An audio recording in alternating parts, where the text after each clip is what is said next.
Hello, everybody, and welcome to a very special end of the year episode of Kvetching with Adam and Jared. We realize that we haven't been recording that much lately. We have only had one episode this academic year, but this one is a tradition. At least it's the second year that we're recording it, and the third year that we're bestowing a very special award on a very worthy recipient. So here Mhm. we are back at the end of December, and Adam, why don't you tell everybody what this episode is all about? This is going to be our official announcement of the 2024 Schmegegge of the War recipient, Schmegegge of the War, Schmegegge of the Year, sorry, Schmegegge of the Year. Schmegegge Yeah, of the Year award recipient. And this is our annual tradition of every year honoring the person within the field of Jewish studies who over the past year displayed the greatest amount of foolishness and Schmegegginess. schmegegginess, idiocy. But should we define schmegeggi? Yeah, but I would like to point out it could be Schmegegge of the War. It would be an apt title. Yeah. It kind of reminds me of that Faulty Towers episode with the Germans. Did you see that one? I don't know The where I drink was before coming the from war. when I said that. I think I was trying to say schmegeggi of the award. Uh, Schmegeggi of the Year award is what we are announcing here. So a Schmegegge, according to Leo Rosten's Joys of an Yiddish, important book every Jew who is between the ages of 60 and 90 owns. defines it as an unadmirable, petty person. And I think that the person that we selected for that definitely qualifies. Also, it's defined as a maladroit, untalented type. I don't know if I'd go so far as to say that this person is untalented, Oh, but really? But you also had Petty in there, right? I wouldn't have thought Petty was part of Schmegegge, but maybe. according to the dictionary that I have right here, Mhm. it is. Um, but I think the person does qualify as petty, but untalented, I'm not going to go so far as to say that, but let's just say that this person's comments on Israel, anti-Semitism, issues related to Jews over the last year have been untalented. That like this Absolutely. person Yeah. has not displayed any talent in the formulation of viewpoints Yeah. and commentary on that subject. But I'm not going to go so far as to say that this person is untalented in other regards. An That's absolute lack of academic depth that certainly precedes 2024. Now, is that a product of their discipline, which is political science? Do you think there's a relationship there? no, I don't.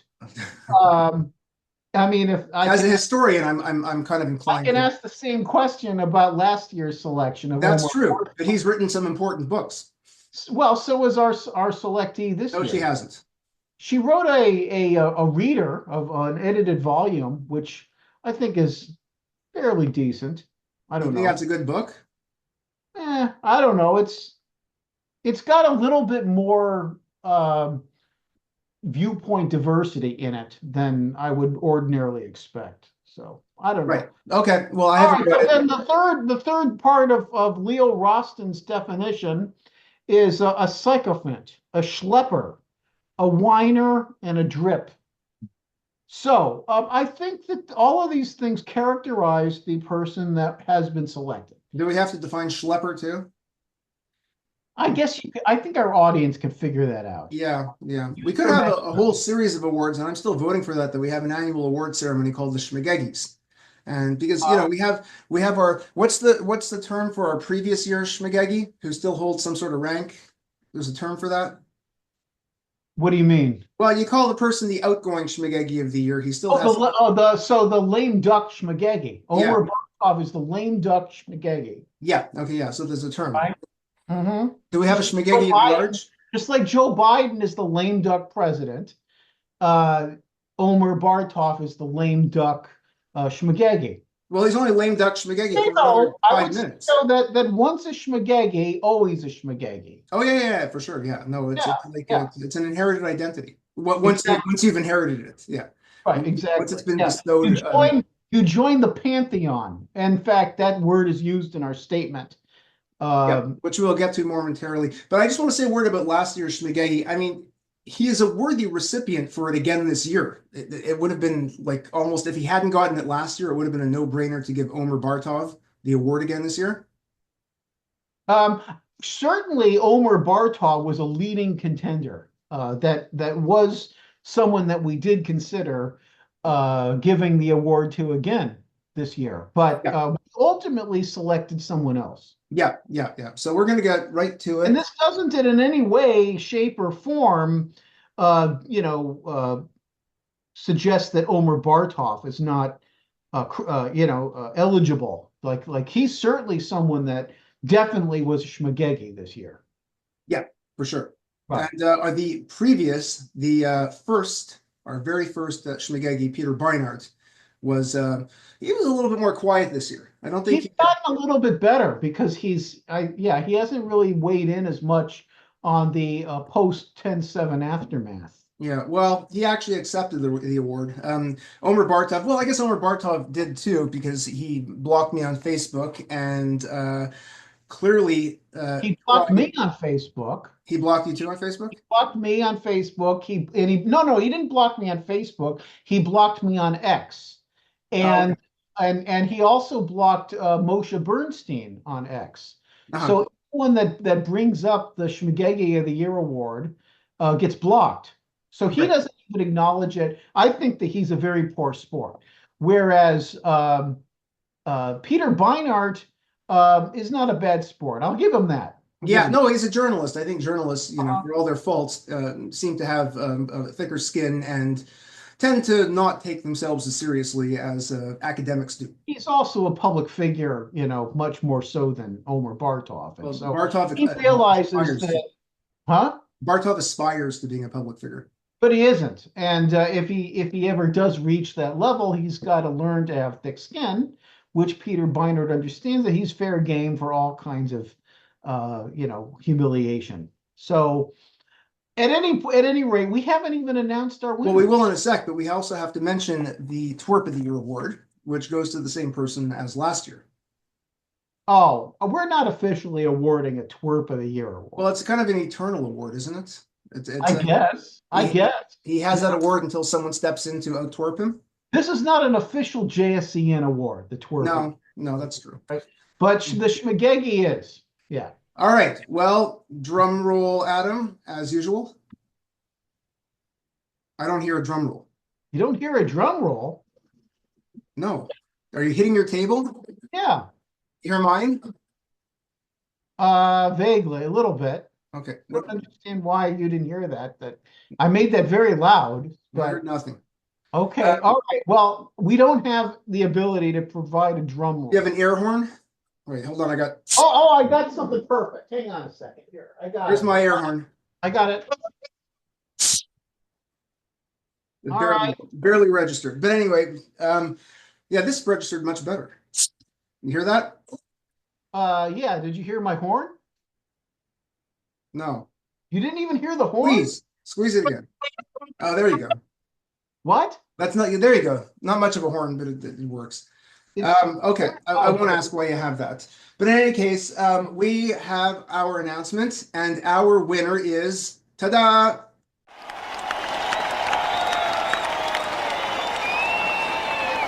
Ta-da! Mira Sukharov. Mira Sukharov. And now we are going to read out with commentary the statement that we have drafted that will be up on the JSCN website in conjunction with this video being posted on Fetching with Adam and Jared. So I have the statement right here, and I will start to read it, and Adam will throw in commentary when the moment calls for it. So the Jewish Studies Zionist Network is proud to announce its third annual recipient of the Schmegegge of the Year Award. The 2024 honoree is Dr. Mira Sukharov of Canada's Carleton University. In its inaugural year, JSCN bestowed this award on Peter Beinart, a professor of journalism, and of course, a journalist. The following year, it was awarded to historian Dr. Omer Bartov, demonstrating that the rot in Jewish studies runs deep across all disciplines within the field and transcends gender and national boundaries. This year's award is going to a female Canuck professor of political science. I will add that I'm Canadian. I'm allowed to use the word Canuck. I have no idea whether it's considered to be un-PC to use the word I these didn't days. even know it's considered un-PC to use the term. I'm not sure. I don't know. But as a Canadian, I'm allowed to use it. And I'm an honorary Yeah, Canadian. yeah, Like, yeah. You show me your passport and then we'll chat. So I have a healthcare card. Does that count? is it valid still? No. It's from the It's state, the valid province at of British 25 Columbia. years. I have What? a BC Care card From British Columbia.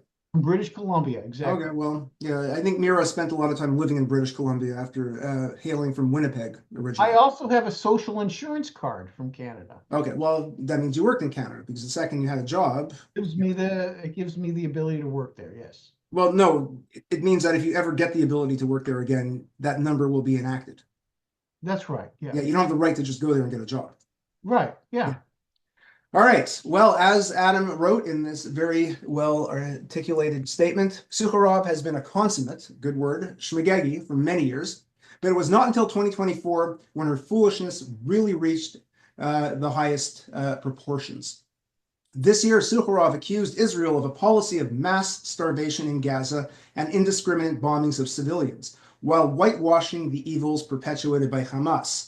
Now, we need to point out, though, that she is hardly unique in doing that, right? That's a common thread that's run through the Jewish studies left across the board. They're All all, spaghettis do that. yeah, yeah. It's the bottom line is you can't make such accusations of Israel without some substantive evidence, i.e., other than hearing the Secretary General of the UN or the Pope saying so on radio, and that being all that you have to go on. And if you're going to do this, at the very least, call out Hamas for what they are. You're not going to do that, and admit that they have widespread support among the Palestinians. Now, she went further and she advocated for the United States to withdraw its support for Israel's defensive actions against Hamas, which a lot of people, even if accusing Israel, will not go so far as to do in public. She has excused and even supported violent campus protests, calling for a global intifada and the exclusion of, quote, Zionists from university campuses.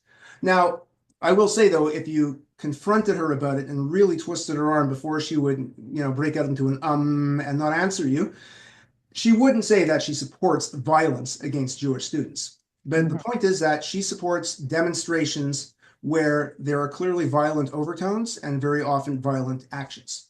Mhm. Now, her one critique of these riots, and it was put in print, was that they were insufficiently disruptive. I mean, imagine saying that. October 4th, 2024, op-ed in the forward.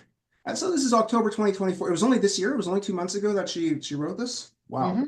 Mhm. She wrote that it's more disruptive actions, like the wave of campus acampists last spring, that actually stand a chance of meaningfully changing public opinion. She added that since the student rampages and blockades have only had a minimal impact in, quote, in provoking real change in US foreign policy, the rioters will, quote, need to consider what new routes toward disruption might be available. What does that mean to you? I it seems to me, right, that she means something that's even more disruptive, right? Yeah, I mean, I can't even think of a charitable reading of that. I mean, No, if she's not calling for violence, she's calling for the complete shutdown of campus. but it's new roots. That is a euphemism if I have ever heard one. Yeah, yeah. So unwilling to condemn the rallying cries for a global intifada against Jews worldwide, Sukharov obtusely claims that, quote, intifada does not signify violence against Jewish communities. Instead, she argues that calls for an intifada should be understood as, quote, a call to connect anti-oppression struggles across the globe. As Adam asked, what does that even mean? Did she Yeah, make what does that? that that mean? What does well, that mean?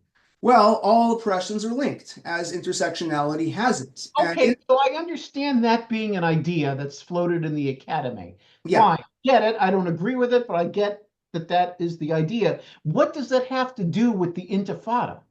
well, I guess Hamas's actions and the PLO's actions between 2001 and 2003 constitute a moment of the struggle to end global oppression. So these people, Hamas, care about the oppression of homosexual LGBT people, transgender Well, people. they're involved in the oppression of homosexuals and transgender people, but no, this is a lefty fantasy in the United States and nothing more. But the problem here is the use of the word intifada, right? It's basically saying that if you're calling for all these anti-oppression struggles to be linked, and that's what intifada means, then you're admitting that this anti-oppression struggle is or should be violent, which certainly doesn't sit well with me. No. Does she Yeah, really believe that all of these people that are chanting globalize the Intifada really define it this way that she's saying here? does she really believe it? Does she believe that? Yes, I think she does. I think she genuinely does. And She's a the problem Schmegegge. here, even if all global oppressions are linked, you can't use a word that is basically synonymous with terrorism at this point as Exactly. being the rallying cry and the tactic to use to end global oppression. Even if you think global oppressions are linked. I mean, you're calling for the same actions that the PLO took during the Second Intifada to be deployed in the United States to end discrimination against LGBT people, which is Meanwhile, in the midst of all of these anti-Semitic violent assaults that keep happening across the world, not just Israel, but the United States, Australia, Europe, Canada, everywhere. well, The Jews are firebombings the of synagogues, the murder of Jews, But Jews the are the oppressor, they're not the oppressed. So we don't fit into this anti-oppressor, we can see anti-oppression the agenda. Intifada already beginning in this form. Like you can't possibly say that that's not what is meant by Yeah, no, Intifada. you really We can't. already see what is meant because it's Now, being carried out. now, where was this quote? Was this on Facebook or in her op-ed? A call to connect This was, anti-oppression struggles across the globe. well, that part, that was in one of her Facebook Okay, comments. and yes, we do have the screenshots if anyone's questioning our material here. We are not saying anything that she has not said. Well, this They year, were a combination of Facebook commentary and X, things that she said yeah, on social and media. the op-eds that we cite for which we provide links in our statement. We're not That, providing links to the Facebook pages, to the Facebook posts, but we do have the screenshots should anyone care to see them or question the veracity. Well, this year, Sukharov continued to defend her university's decision to employ convicted terrorist Hassan Diab, convicted in absentia, a Lebanese Canadian sociology professor found guilty in France for planting a bomb at a Paris synagogue in 1980. So in 2021, and I think at that moment he had yet to be convicted in France. It's a long, meandering trial, and I think he was convicted, and then it was overturned for lack of evidence, and then he was able to return to Canada, and France was wanting to put him on trial again, and they demanded his extradition. At that point, Mira and her co-author Bernie Farber, another Canadian, issued an op-ed in the Globe and Mail opposing Diab's extradition. She argued that it would be, quote, a travesty for Canada to return the convicted terrorist to France to face justice for his crime. Now, she didn't say convicted terrorist in that piece. That part was on Facebook because what ended up happening was he wasn't extradited. France tried him in absentia and found him guilty. But he's still in Canada, and Canada hasn't deported him. So Mira, of course, continued to defend him even after being convicted. So Sukharov has argued that France convicted the wrong person, citing, quote, lack of due process and, quote, flimsy evidence to maintain her colleague's innocence.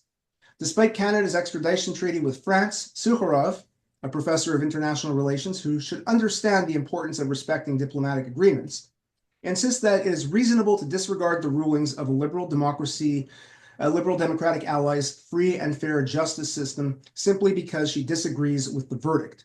It's worth noting that Diab was convicted in France, not in an authoritarian state like North Korea or Iran.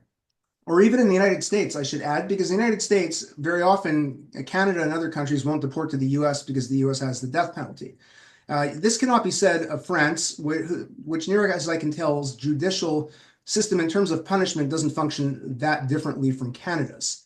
Right? They don't have the death penalty anywhere there, and that horrendous man they convicted of the systematic rape of his wife just a few days ago, who basically drugged his wife for decades and handed him off to his friends of his. He only got 20 years in prison. So it's not like this guy is going to be, rotting for eternity. Or Given that guy that killed that elderly woman in Paris and did not even get any kind of conviction Because because he smoked a joint before, he right? Was that smoked a it? joint beforehand. Yeah, Exactly. yeah, yeah. Well, I'm not saying it's me, but I know people in my universe who, have gotten high regularly for many, many decades, and I don't think a single one has actually, targeted a minority afterwards, Right. because they were stoned. Yeah. Now, I will say also that let's say that he is innocent, Diab. Let's say.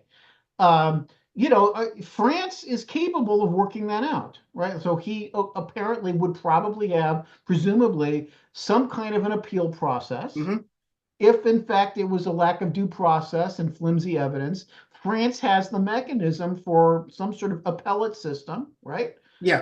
Where the ruling can be, the verdict can be challenged on You these. can't blame the court system for, or I should say the prosecutor for mounting a flimsy case if the defendant is not actually there to Right. rebut anything that they Right. put forward.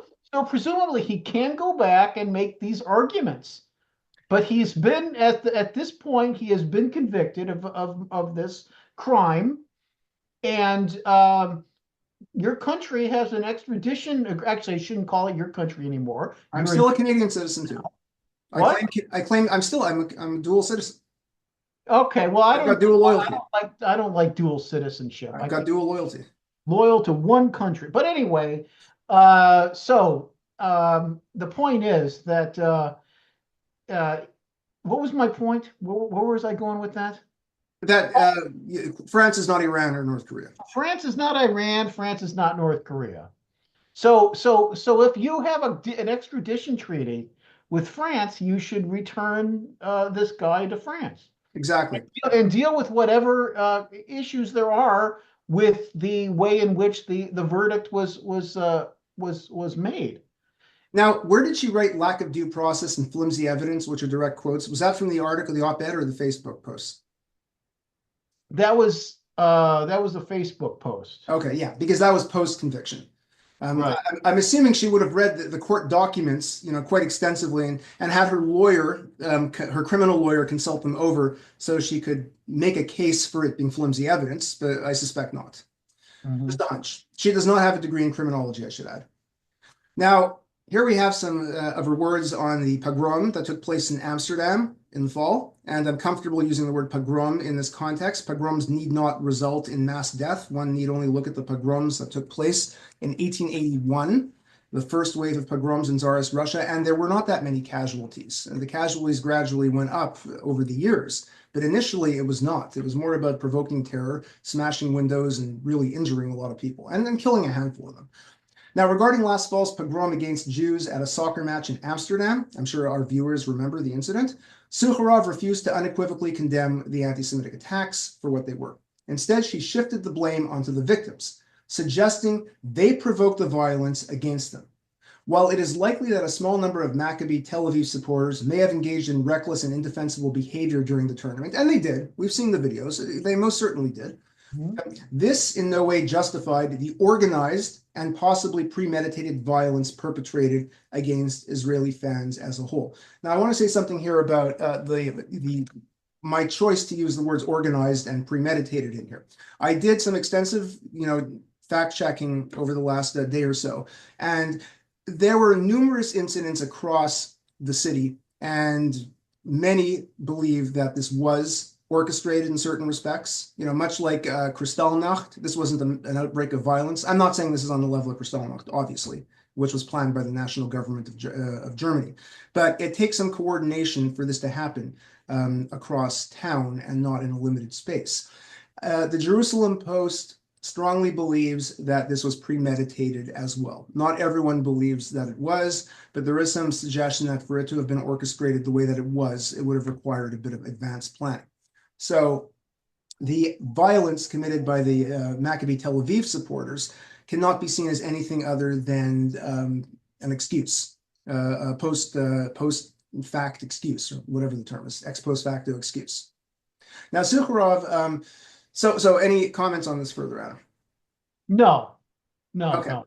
Well, we had to. I mean, the thing is with Mira, since she could have easily won in past years, going all the way back long before before the Schmegegge Award was even an idea.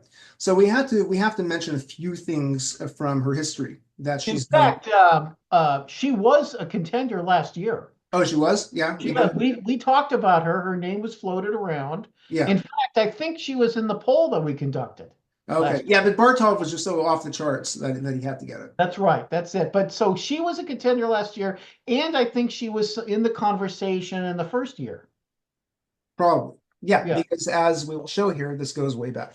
Hmm. Suvorov has a long history of being a Schmegegge. In 2022, while serving as co-editor of AJS Perspectives, the magazine, which is the main magazine of the Association for Jewish Studies, she oversaw the publication of, quote, an art installation featuring this artist, quote artist, Ruth Sergel's provocative Gaza ghetto photo exhibit. Now, what was this? It was a series of photographs that depict the names of Gazans who died in the ongoing Hamas-Israel conflicts. Now, yeah, obviously they were killed by Israel for one reason or another in some method or other. It Like an had, it, Operation Cast Lead or something like yeah, that. it had their names and the date of their age etched in ink on the artist's arm. The exhibition not so subtly implied that Gaza was comparable to Auschwitz. In fact, the Jewish Studies Zionist Network, we even issued a statement on this when it happened. Yeah, and this in fact did evoke a lot of controversy within the AJS, and a handful of people, some of them prominent, immediately resigned from the Association for Jewish Studies because of it. So we did issue a statement. I will link it in this post when I do get the Schmegegge Award up. Now, even more astonishing, this was one of the most outrageous things that she's ever said. Even more astonishing was her defense of Jasper Puar in 2016. Puar, a gender studies professor at Rutgers, made the outrageous and baseless claim that Israel was harvesting Palestinian organs. Okay, it was an infamous incident. She gave a presentation at Vassar that year. In a very perplexing is an interesting choice of words for us, Haaretz op-ed, Sukharov argued in Puar's defense that the claim, while unsubstantiated, so she did agree that Puar had little evidence to back this up, was nevertheless not anti-Semitic, even though it blatantly echoed the age-old blood libel charge of Jewish ritual murder. Anyone who operates within the realm of Jewish studies should be well aware that when you talk about the systematic harvesting of Palestinian organs, it's not so different than talking about Jews systematically, ritually murdering Christians in the Middle Ages in order to use their blood for whatever purposes. So Hmm. she refused to accept that. In 2023, the list goes on and on and on. Sukharov hosted a screening of the film Israelism on her campus. That was, in fact, our very first podcast, which I believe was called Liar, Liar, Hair on Fire. Hmm. This documentary, and I encourage everyone to watch this podcast if they haven't, this documentary makes the outrageous claim that for decades, Jewish youth have been indoctrinated in schools and synagogues to hate Palestinians and uncritically support any unjust policy enacted by Israel's government under the guise of defending the Jewish people. By the way, let me just add that we did two podcasts on that We movie. did. We did. Now, First podcast was on the preview, on the trailer yeah, for it. And not only the then trailer, but also their flyer and their advertising, which was fire. very duplicitous. Yeah. Exactly. And then we had David Reutenberg on, who actually did visit the campus at Carleton and attend the screening. Yeah. Yeah. And he told us the lowdown Yeah, on. so we have two episodes on this, episode one and probably somewhere between episode three and five. I forget the Yeah. exact number. The filmmakers also deceived former ADL president Abraham Foxman into appearing on the film under false pretenses. So they were pulling a Borat. When challenged by Adam on how such tactics would be unacceptable in another context, Adam raised a hypothetical situation about tricking someone into appearing in a politically controversial film, someone from the other side who would be unknown. Basically, that what they told Foxman was that this is going to be a movie on Israel and anti-Semitism. And of course, as as a leader against anti-Semitism his whole life, Foxman decided, yeah, of course I'm going to participate in that. They didn't tell him what the message of the movie was going to be, and that they wanted him to be in the movie as kind of an example of an indoctrinator, someone that has been indoctrinating Jewish youth and using a made up narrative in order to get funding or something. I don't know, to perpetuate this idea about I it. haven't watched the clip, or I haven't done it in a while, but I think they also present it in such a way where it sounded as if Foxman was admitting that this is what the agenda was. So I have to check It it was out. very selectively edited as well. Yeah, So the example that I raised, because she was being very obtuse, she would not agree that it was wrong. I mean, she wouldn't even give us that it was wrong for the filmmakers to deceive Foxman that way. And by the way, I'm not even a Foxman fan. I really don't like Foxman. But in this case, I have to come to his defense because I wouldn't like it if I was being told that I was going to be in a movie under false pretenses. So anyway, and ultimately support a movie and be used like that in a movie that's propaganda, nothing but propaganda for the other side. So I said to her, suppose you have someone that works for Planned, like the president of Planned Parenthood, whoever that might be, is told by a filmmaker that we're going to make this impartial, neutral movie about abortion, right? We're gonna talk about the issue of abortion without really explaining that this is going to be from the pro-life standpoint. This is going to be a very anti-abortion movie and very critical of Planned Parenthood, right?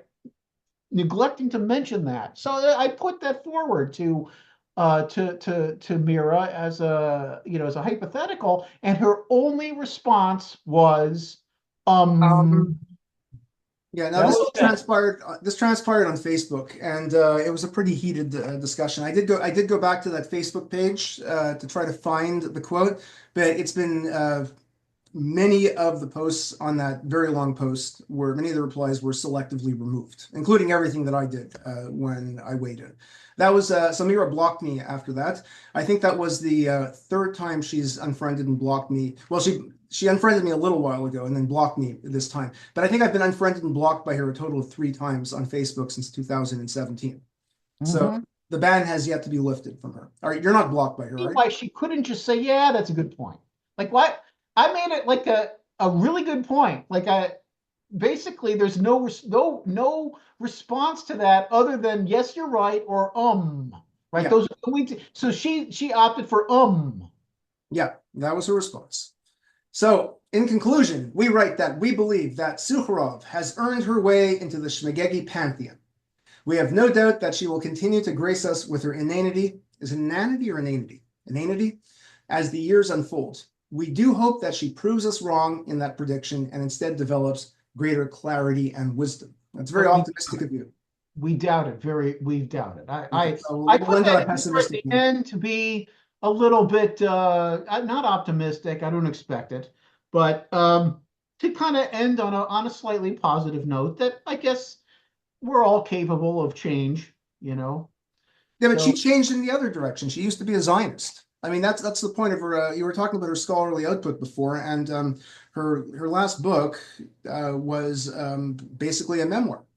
It was her Find Jesus memoir, Finding Jesus. Basically finding the Palestinian cause.